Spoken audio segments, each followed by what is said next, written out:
Hi, my fellow broke aristocrats, and a happy Wednesday to you. It's me, Dr. Whimsy, your favorite naturopathic doctor. And today, during our tea time, we like to skid around the fire, so to speak, or the tea table, have a cup of tea, and talk about frugal societies and what we can learn from those societies. Because I am a doctor, I like to focus on healthy options for frugal living, ways that people were able to live frugally, live below their means, live the good life without breaking the bank, and specifically how they stayed healthy long into their senior years. What can we learn from those communities? What can they teach us about frugal living and about frugal living done healthfully and responsibly? And today we're going on a journey to Japan. I try to take you somewhere fun every tea time. Today our tea, before we get started on Japan, and I probably should have chosen a Japanese tea in honor of the fact that we are focusing on frugality in Japanese culture today. But instead, alas, I have moved on in my tea selections. I was doing Tetley tea, which I enjoyed a great deal. It was very affordable. I got it on sale at Smart and Final. I think it was $4 and something for 80 packets, and so I enjoyed that. Now I'm moving on to English breakfast tea by Trader Joe's, and I have stopped using my coconut sugar in my tea, and so I'm just using a little bit of milk in my tea. You can see it right there. And that is because I'm doing calorie restriction. I am reducing my caloric intake. And I know I look kind of skinny, but my BMI is actually something like 22. I'm 5'9" and 150 pounds. And I can healthfully drop down quite a bit and still remain healthy. So I have decided to do calorie restriction, and that is actually the topic we're going to be getting into today. It's a fun topic. So let me take a sip of my tea.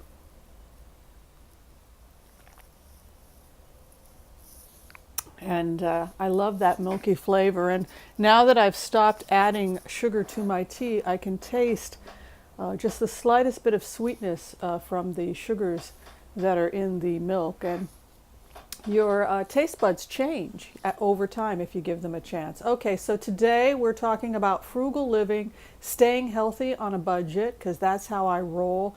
And that is also in keeping with what the initial purpose of this channel was.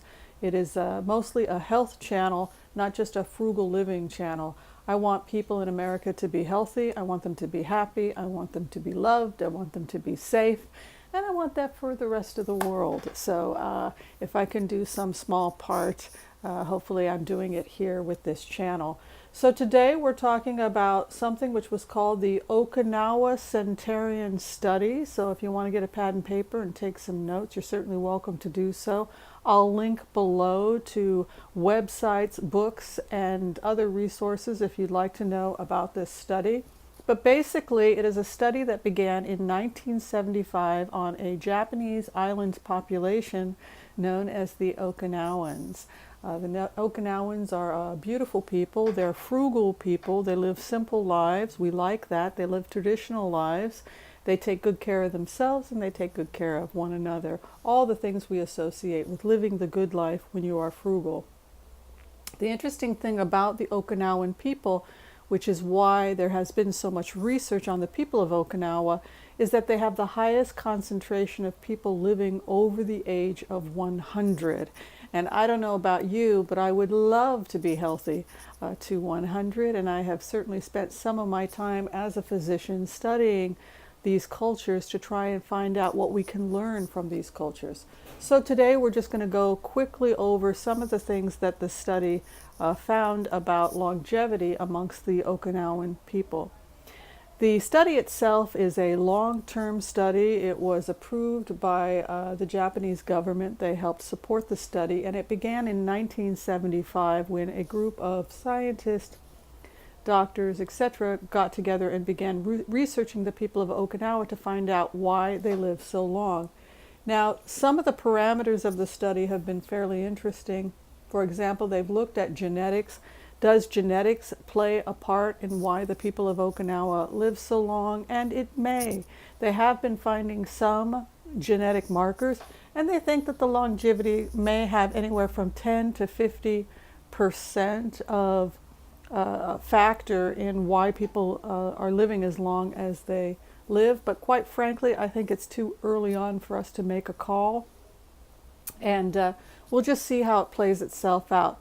One of the other areas, and this is something that we can all do, the second factor that they found amongst the people of Okinawa was calorie restriction. I've talked about this in the past. It will be all of the month of February. We're going to be going into this ad nauseum. So if you're starting to get annoyed and you don't want to watch this channel in February, I can completely understand, because I cannot stress this enough. And this is because such a large percentage of Americans are overweight. We have an epidemic of obesity in the United States, and obesity, eating too much, is associated with multiple diseases. It's not about the quality of food necessarily, it's about the quantity of food. The quality of food is in and of itself a separate conversation. Just eating too much in and of itself, though, whether it's healthy, nutritious food or not, is associated with health challenges. So the first thing that we notice about people in Okinawa is that they are on a calorie-restricted diet. And we do know that there is metabolic damage and aging that can be accelerated simply by eating too much. Eating more food than our body can process at any given time creates extra weight on our body. And here are some of the things just off the top of my head that can go wrong if you're sitting down to the table and you're eating more food than you can naturally process. So obesity is associated with more chronic pain, aches and pains, stress on the joints, increased risk for osteochondritis. Obesity is associated with increased risk for heart disease, type 2 diabetes, depression, anxiety, chronic pain. And we also know that eating too much is associated with inflammation, that eating too much creates more oxidative stress on the body, and the stress on the body results in too much inflammation. So that is one of the main things that they looked at, that they noticed about the Okinawan people, that they traditionally simply didn't eat as much food as their Western counterparts. In the United States, you go to a restaurant, you might order a steak, and then everybody gets a steak. Even if you get a petite steak, it's still a lot of meat, but some of us will get the really big steak. In an Okinawan culture, it goes back to those ratios that we've talked about in previous videos of 80-20 or 90-10. They will take that same petite steak, where everybody gets their own steak in America, they would take that same steak, slice it really thin, take a wok, saute some onions and vegetables, and take that meat sliced really thin, saute it into the dish, take some rice, and then serve it between 4 people. So what happens is that the caloric intake that the people are taking in is far lower, but also the amount of animal product is dramatically reduced. We see in the Okinawan people, so it's frugal and it's cost effective.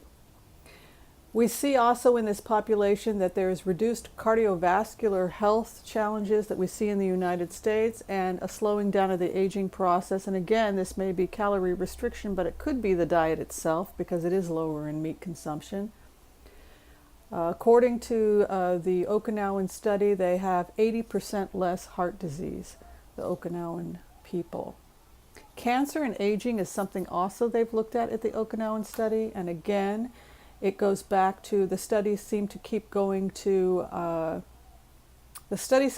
back to calorie restriction, but at this point they're looking at the aging, heart disease, and cancer. They did start to look at the quality of the food itself. Okinawan people consume a diet that's higher in omega-3s than the average American. And they also eat soybeans. The soybeans have been maligned in the last couple of years. People are frightened of soybeans. There's been a lot of misinformation about soybeans, fear that soybeans have estrogen in them. They don't. Legumes don't contain estrogen. Estrogen is produced by animals, not by plants. They have phytonutrients in them that bind to estrogen receptor sites, blocking estrogen. And that may be why we see less cancer, not more cancer, but actually less cancer in this population. So we're seeing more omega-3s, more soy, less calories. We're also seeing healthy cognitive aging and less dementia in this population, and they think this may have to do with the fact that there's less sugar consumed. This is because we're now seeing a correlation between diabetes and Alzheimer's. We know that high amounts of sugar or sugar dysregulation is associated with neuropathy, and that's because elevated glucose can damage nerve tissue, and we think the same thing may be going on in the brain. And so that may be the correlation between being on a diet that has a low glycemic index and a decreased risk for dementia. Last, they are physically active, far more physically active than we are in the United States, and that's because it is a frugal society. Most people do garden. They have their own local produce that they're making themselves. It is an island population, so it's expensive to bring things into the island. So instead, they're eating things that are locally grown, locally harvested. It was interesting. They looked at some women's studies, and they found that women had less breast cancer. They think, again, that may be due to the soy, reducing the risk, not increasing the risk, but decreasing the risk in breast cancer. And the studies on soy and breast cancer prevention are quite provocative, but we encourage people to begin eating the fermented soy early on. It seems to be preventative if you start consuming the soy fermented, organic, and early on. Finally, there were some interesting studies on the endocrine system and hormones in Okinawa. They seem to have higher estrogen, higher DHEA, testosterone. Their sex hormones are higher. And this may be because they're on a calorie restricted diet again, and we find that people who have a lower BMI, a lower basal metabolic index, are thinner, have higher sex hormones. I can go into the whole science of that perhaps at another day about why we see in obesity, for example, men have lower free testosterone. All right, so that is the Okinawan people. I want to talk a little bit about the frugality of the Okinawan people. They are physically active, as I said before. They hike, they walk, they garden. They love physical activity. Martial arts is incredibly popular, even in seniors. Tai Chi is incredibly popular. Those are some of the things we see in a frugal community that has longevity. They have extended families, and community is also extremely important in those populations that live well into 100. All right, that about wraps it up for this tea time of Broke Aristocrats. I want to thank you for watching. It's a fun subject. If you'd like to find out more about the Okinawan longevity studies, I will link it below. I hope you enjoyed watching this tea time. Be sure and share, like, subscribe, all that good stuff. And tell me what you are doing to take care of yourself without breaking the bank. If you'd like to get involved with some of what we're doing in February, I'm going to be helping to coach people. It's completely free on calorie restriction, and it's going to be a fun month. And it won't be as hard and difficult as you think. All right, take care, everyone. Stay safe. Bye-bye.